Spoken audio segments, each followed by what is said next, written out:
ಇದು ಕರ್ನಾಟಕದ ಫೇಮಸ್ ಮೈಸೂರು ಪಾಕ್. ಇದು ಹೇಗೆ ಶುರು ಆಯ್ತು ಅಂತ ನಿಮಗೆ ಗೊತ್ತಾ? ತುಂಬಾ ಇಂಟ್ರೆಸ್ಟಿಂಗ್ ಸ್ಟೋರಿ ಇದೆ. 19th ಸೆಂಚುರಿಯಲ್ಲಿ ಮೈಸೂರು ರಾಜ ಕೃಷ್ಣರಾಜ ಒಡೆಯರ್ ಅವರ ರಾಯಲ್ ಶೆಫ್ ಕಾಕಾಸುರ ಮಾದಪ್ಪ ಒಂದು ಲಂಚ್ ಟೈಮ್ ಅಲ್ಲಿ ಸ್ವೀಟ್ ಮಾಡೋದು ಮರ್ತೇ ಹೋಗ್ತಾರೆ. ಅವರ ಕ್ರಿಯೇಟಿವಿಟಿಗೆ ಬೌಂಡ್ರೀಸೇ ಇಲ್ಲ. ಕಡಲೆ ಹಿಟ್ಟು, ಬೆಲ್ಲ ಮತ್ತೆ ತುಪ್ಪ ಇದೆಲ್ಲ ಮಿಕ್ಸ್ ಮಾಡಿ ಒಂದು ಹಲ್ವಾ ತರ ಸ್ವೀಟ್ ರೆಡಿ ಮಾಡ್ತಾರೆ. ಬಟ್ ಹಾಟ್ ಸ್ವೀಟ್ ಕಡಾಯಿನಲ್ಲಿ ಇಟ್ಟಿದ್ದಾಗ ಅದು ತಣ್ಣಗಾಗಿ turn into a solid block and voila, the Mysore pak was born. ರಾಜ ಅದನ್ನು ತಿಂದು ತುಂಬಾ ಇಷ್ಟಪಡ್ತಾರೆ. ಅದಕ್ಕೆ ಅದನ್ನು ಮೈಸೂರದ ಪಾಕ, ಮೈಸೂರು ಪಾಕ್ ಎಂದು ಹೆಸರಿಡ್ತಾರೆ. ಈಗ ಕೂಡ ಮೈಸೂರಿನ ಗುರು ಸ್ವೀಟ್ಸ್ ಮಾದಪ್ಪ ಅವರ ಗ್ರೇಟ್ ಗ್ರ್ಯಾಂಡ್ ಸನ್ ಅದೇ ರೆಸಿಪಿಯಿಂದ ಮೈಸೂರು ಪಾಕ್ ಅನ್ನು ತಯಾರಿಸುತ್ತಿದ್ದಾರೆ.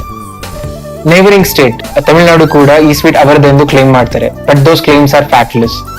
ನಮ್ದು ರಾಯಲ್ ಸರ್ಟಿಫೈಡ್ 100% ಕರ್ನಾಟಕದ pride. That's it from the Bharat podcast. More Kadak stories, cultural bites and cool facts coming up.